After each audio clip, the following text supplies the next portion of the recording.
5 আগস্টের ছাত্র জনতার গণ অভ্যুত্থান বাংলাদেশের ইতিহাসে এক রক্তাক্ত অথচ গৌরবময় অধ্যায়। শহীদ আর আহতদের সেই আত্মত্যাগ নিয়ে আজ উঠে এসেছে ভয়াবহ এক অভিযোগ। আমি এইটাই জানি না যে আহতরা শুধুমাত্র দেয়, তাদেরকে অনুদান দেয়। এই জন্য আমি একটু আমার মামার সাহায্য না হসপিটাল ডকুমেন্ট বানাইছি।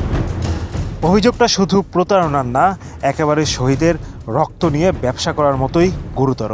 জুলাই শহীদ স্মৃতি ফাউন্ডেশন জানিয়েছে, সরকারি তালিকায় শহীদ ও আহতদের নামের পেছনে চলছে ভয়ঙ্কর জালিয়াতি। বলা হচ্ছে, ভুয়া মেডিকেল ডকুমেন্ট, রাজনৈতিক সুপারিশ আর লুকোচুরির খেলায় অনেকেই নাম তুলেছেন স্বাস্থ্য অধিদপ্তরের MIS তালিকায়।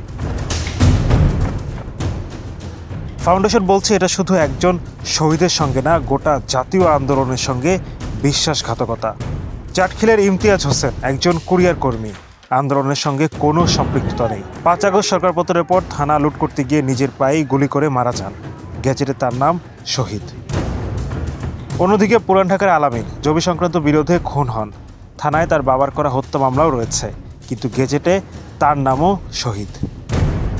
আরও আছে যারা রোড অ্যাক্সিডেন্টে আহত হয়েছেন, হঠাৎ হাসপাতালে ভর্তি হয়েছেন, তারাও বনে গেছেন জুলাই যোদ্ধা। এই দুর্নীতির মূলেই ছিল অবহেলা আর রাজনৈতিক তাড়াহুড়া। যাচাইয়ের কথা থাকলেও জেলা প্রশাসন, সিভিল সার্জন, এমনকি সরকারের বিশেষ সেলও ঠিকভাবে যাচাই করতে পারেনি। এই ধরনের সমস্যা আসলে আমরা ফেস করিনি।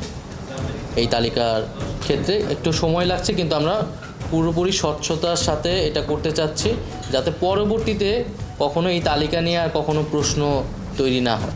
যারাই বলছে আমি আহত, তাদের নাম MIS তালিকায় উঠে গেছে। হাসপাতালগুলো চাপে ছিল, যাচাই করেনি কেউই। ফাউন্ডেশন বলছে 70 জনেরও বেশি ভুয়া নাম ইতোমধ্যেই ধরা পড়েছে। 19 জনের নাম বাতিলের জন্য চিঠি দেওয়া হয়েছে। অনেকের বিরুদ্ধে মামলা চললেও কেউ কেউ মুচলেকা দিয়ে ছাড়া পেয়েছেন। তারা বলছে কমপক্ষে 1,500 ভুয়া নাম থাকতে পারে। তাই দাবি উঠেছে ফ্রড ডিটেকশন টিম গঠনের। গণঅভ্যুত্থানে শহীদ ও আহতদের তালিকায় এমন প্রতারণা শুধু লজ্জার না, জাতীয় সম্মানকেই প্রশ্নবিদ্ধ করে। একটা আন্দোলনের পবিত্রতা এভাবে বিক্রি হয়ে গেলে ভবিষ্যতের ইতিহাস আর কাকে সত্য বলবে? এই ঘটনা আমাদের চোখে আঙুল দিয়ে দেখিয়ে দেয় প্রক্রিয়ার দুর্বলতা, প্রশাসনের ব্যর্থতা আর কিছু মানুষের বিবেকহীন লোভ কেমন করে ইতিহাসকে কলঙ্কিত করে দেয়। এখন সময় সত্য উদ্ঘাটনের, কারণ শহীদরা মরেন, কিন্তু ইতিহাস কখনোই জালিয়াতি সহ্য করে না। Hello Bangla news desk.